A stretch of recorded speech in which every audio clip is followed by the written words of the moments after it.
ನಿಮ್ಮನ್ನ ಭೇಟಿ ಆಗಿದ್ರೆ ಸರ್ ನಿನ್ನೆ ರಾತ್ರಿ ಏನಾದರೂ ಶಿವರಾಮ್ ಹೆಬ್ಬಾರ್ ಸೋಮಶೇಖರ್ ನಾವು ಬೇಕಾದಷ್ಟು ಭೇಟಿ ಆಗ್ತಾ ಇರ್ತೀವಿ, ಅದು ಬೇರೆ ವಿಚಾರ. ಆತ್ಮವಿಶ್ವಾಸದ ಮತ ನಿಮ್ಮ ಪಕ್ಷಕ್ಕೆ ಬಂದಿದ್ರೆ ಆ ಶಾಸಕರಿಗೆ ತೊಂದರೆ ಆಗದ ರೀತಿಯಲ್ಲಿ ಕಾನೂನಾತ್ಮಕವಾದ ಎಲ್ಲ ಒಂದಷ್ಟು ಸಲಹೆ ಸಹಕಾರ ಇರುತ್ತಾ, ರಕ್ಷಣೆ ಇರುತ್ತಾ ಅಂತ ನೋಡೋಣ. ಟೈಮ್ ಬರಲಿ, ರಿಸಲ್ಟ್ ಆಗಲಿ, ಮುಂದಕ್ಕೆ ಮಾತಾಡೋಣ. ಜಾಸ್ತಿ ಸ್ಪೀಕರ್ ಪತ್ರ ಬರೀತೀವಿ. ನನಗೆ ಗೊತ್ತಿಲ್ಲ. I don't know. S T Somashekhar ಅವ್ರ ಕಾನ್ಫಿಡೆನ್ಸ್ ಮತ. ಇಲ್ಲಿ ಒಂದು ವಿಚಾರ, ಈ ಎಲೆಕ್ಷನ್ನು ಅಲೈನ್ಸ್ ಸರಿನಾ, ಅಲೈನ್ಸ್ ಸರಿ ಇಲ್ವಾ ಅನ್ನೋದು. ಅವ್ರೇನು ಹೊಂದಾಣಿಕೆ ಮಾಡ್ಕೊಂಡಿದ್ದಾರಲ್ಲ, ಆ ಹೊಂದಾಣಿಕೆನ ಮತದಾರರು ಒಪ್ಪಬೇಕು, ಶಾಸಕರು ಒಪ್ಪಬೇಕು, ಮತ್ತು ಗ್ರಾಜ್ಯುಯೇಟ್ಸ್ಗಳು ಒಪ್ಪಬೇಕು, ಟೀಚರ್ಸ್ಗಳು ಒಪ್ಪಬೇಕು.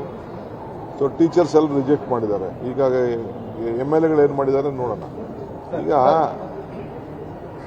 JDS BJP ಒಂದಾಯ್ತು ತಾನೆ. 45 ಸಾಕು ಗೆಲ್ಲಕ್ಕೆ. 45 ಹಾಸ್ಕೊಂಡು ಮಿಕ್ಕಿದವ್ರನ್ನ ದಳಕ್ಕೆ ಓಟ್ ಹಾಕ್ಬೋದಾಯ್ತಲ್ಲ. ಸೆಟ್ ಅವ್ರಿಗೇನು ಪ್ರಾಮಿಸ್ ಮಾಡಿದ್ರು, ನಿಂತ್ಕೊಳ್ಳಿ ನಾವು ಸಪೋರ್ಟ್ ಮಾಡ್ತೀವಿ ಅಂತ ಪ್ರಾಮಿಸ್ ಮಾಡಿದ್ರು. ಆ ಪ್ರಾಮಿಸ್ನ ಉಳಿಸ್ಕೋಬೇಕಲ್ಲ BJPಯವರು.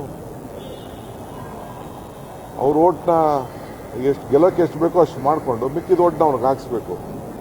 ನನಗೆ ಗೊತ್ತಿರೋ ಇನ್ಫಾರ್ಮೇಶನ್ ಪ್ರಕಾರ 48 ಓಟ್ ಹಾಕೊಂಡಿದ್ದಾರೆ.